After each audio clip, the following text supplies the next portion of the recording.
ಏನು ಈಗ ತಾನೇ ಕಸ ಗುಡಿಸಿದ್ನಲ್ಲ, ಆಗಲೇ ನಮ್ಮ ಮನೆ ಮುಂದೆ ಎಲ್ಲ ಇಷ್ಟೊಂದು ಕಸ ಆಗಿಬಿಟ್ಟೈತೆ. ಓ, ಇವಳೇ ಇರಬೇಕು. ಇರು, ಬೈಕೊತೀನಿ. ಕಸ ತರೋದು ನಮ್ಮ ಮನೆ ಮುಂದೆ ಹಾಕೋದು, ನೀರು ತರೋದು ನಮ್ಮ ಮನೆ ಮುಂದೆ ಹಾಕೋದು, ಅಲ್ಲಿ ಜಿರಳೆ ಸತ್ತಿರೋದು, ಈರುಳ್ಳಿ ಬೆಳ್ಳುಳ್ಳಿ ಚಿಪ್ಪೆ ಎಲ್ಲ ತಂದು ನಮ್ಮ ಮನೆ ಮುಂದೆನೇ ಹಾಕೋದು. ಬೇರೆಲ್ಲೂ ಜಾಗ ಇಲ್ವಾ ನಿಮಗೆ? ಯಾರದು? ಏನದು? ನಾನೆಲ್ಲ ಕಣೆ ಹಾಕಿರೋದು. ನಾನು ತಿಪ್ಪೆಗೆ ಹಾಕ್ತೀನಿ, ನಿಮ್ಮ ಮನೆ ಮುಂದೆ ಯಾಕೆ ಹಾಕ್ಲಿ ನಾನು? ಓ, ನೀನಲ್ವಾ? ಏನು ದೆವ್ವ ಬಂದು ಆಗ್ತಾ ಇದೆಲ್ಲ ಹಾಗಾದರೆ? ಬಿಡು, ನಾನು ಬೈಕೋತೀನಿ ಹಾಕಿರೋರನ್ನ. ಅವ್ರ ಕೈ ಮುರಿದೋಗ್ಲಿ, ಅವ್ರ ಕೈಗೆ ಆಕ್ಸಿಡೆಂಟ್ ಆಗಲಿ. ಯಾಕ್ರಿ, ಯಾಕೆ ಹಂಗೆ ಬೈಕೊತಾ ಇದ್ದೀರಾ? ಸುಮ್ಮನೆ ಇರೋಕ್ಕಾಗಲ್ವ ನಿಮಗೆ? ನೀನು ಹಾಕಿಲ್ಲ ತಾನೇ, ಹಾಕಿರೋರನ್ನ ಬೈಕೊತೀನಿ ಬಿಡು. ನಿಂಗೆ ಯಾಕೆ ಅಷ್ಟು ಕೋಪ?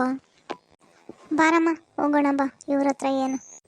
ನಿನ್ನೆ ನೀನು ಈರುಳ್ಳಿ ಕೇಳ್ದಲ್ಲ, ನಾವು ಕೊಟ್ಟಿಲ್ವಲ್ಲ, ಇಲ್ಲ ಅಂದ್ವಲ್ಲ, ಅದಕ್ಕೆ ನೀನು ಈ ಥರ ಆಡೋದು. ನಿಮಗೆ ಕೊಡ್ತಾ ಇರಬೇಕು. ಓ, ಇವಳು ಕೊಟ್ಟರೆ ನಾನು ತಿನ್ನೋದಂತೆ. ಇಲ್ಲಾಂದರೆ ನನಗೇನು ಗತಿ ಇಲ್ವಾ? ನಾವೇ ಕಣೆ ಇನ್ನೂ ದೊಡ್ಡ ಸ್ಕೂಲ್ಗೆ ಹಾಕಿರೋದು ನಮ್ಮ ಮಕ್ಕಳನ್ನ, ನೀವೇ ಚಿಕ್ಕ ಸ್ಕೂಲ್ಗೆ ಹಾಕಿರೋದು. ಹೋಗೇ ಹೋಗು ಅಷ್ಟೇ ನಿಂದು. ಏನು, ಯಾವ ಸ್ಕೂಲ್ಗೆ ಹಾಕಿದರೆ ನಿಂಗೇನು? ನಿಂದು ನೀನು ನೋಡ್ಕೊ. ದೊಡ್ಡ ಸ್ಕೂಲು ಚಿಕ್ಕ ಸ್ಕೂಲು ಅನ್ನೋದೆಲ್ಲ ಮುಖ್ಯ. ಅಲ್ಲಿ ಮಕ್ಕಳು ಏನು ಮತ್ತು ಎಷ್ಟು ಕಲಿತಾ ಇದ್ದಾರೆ ಅನ್ನೋದು ಮುಖ್ಯ.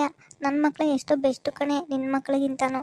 ಚಿಕ್ಕ ಸ್ಕೂಲ್ ಆದ್ರೂ ಹೋಗು, ನಿಂದು ನೀನು ನೋಡ್ಕೊ. ಓ, ಇರು, ನಿಮ್ಮ ಮನೆಯವ್ರು ಬರಲಿ ಹೇಳ್ತೀನಿ. ಇರೇ, ನಾನು ಹೇಳ್ತೀನಿ ನಿಮ್ಮ ಮನೆಯವ್ರಿಗೆ ಬರಲಿ, ನಿಂದು ಜಾಸ್ತಿ ಆಯಿತು ಅಂತ. ಬಾರಮ್ಮ, ಅವ್ರ ಹತ್ರ ಏನು ಇದಕ್ಕೆಲ್ಲ ತಲೆ ಕೆಡ್ಸ್ಕೊಬಾರ್ದು. ನೋಡಮ್ಮ, ನಿನ್ನೆ ಅವರು ಈರುಳ್ಳಿ ಕೇಳಿದ್ರಲ್ವಾ, ನಾವಿಲ್ಲ ಅಂದ್ವಲ್ಲ, ಅದಕ್ಕೆ ಇವತ್ತು ಹೆಂಗೆ ಮಾಡ್ತಾ ಇದ್ದಾಳೆ ನೋಡವಳು. ಕೊಟ್ಟರೆ ಅವ್ರಿಗೆ ಒಳ್ಳೆಯವರು, ಇಲ್ಲ ಅಂದರೆ ಈ ಥರ. ನೋಡ್ರಮ್ಮ, ಅಕ್ಕಪಕ್ಕದ ಮನೆಯವ್ರ ಹತ್ರ ಸ್ವಲ್ಪ ಹುಷಾರಾಗಿರಬೇಕು. ಊರಲ್ಲಾಗಲಿ ಬೆಂಗಳೂರಲ್ಲಾಗಲಿ ಒಂದ್ಸಲ ನಾವು ಏನಾದರೂ ಕೊಟ್ಟು ರೂಢಿ ಮಾಡಿಕೊಂಡ್ರೆ ಕೇಳ್ತಾನೆ ಇರ್ತಾರೆ. ಇಲ್ಲ ಅಂದಾಗ ಈ ಥರ ಮಾತಾಡ್ತಾರೆ. ಅದಕ್ಕೆ ಫಸ್ಟಿಂದಾನೇ ಸುಮ್ಮನೆ ತಿಂಡಿ ಆಯಿತಾ ಊಟ ಆಯಿತಾ ಅಷ್ಟರಲ್ಲೇ ಇರಬೇಕು. ಕೊಡೋದು ತಗೊಳ್ಳೋದು ಮಾಡಲೇಬಾರ್ದು. ಜಾಗ್ರತೆಯಿಂದ ಇರಬೇಕು.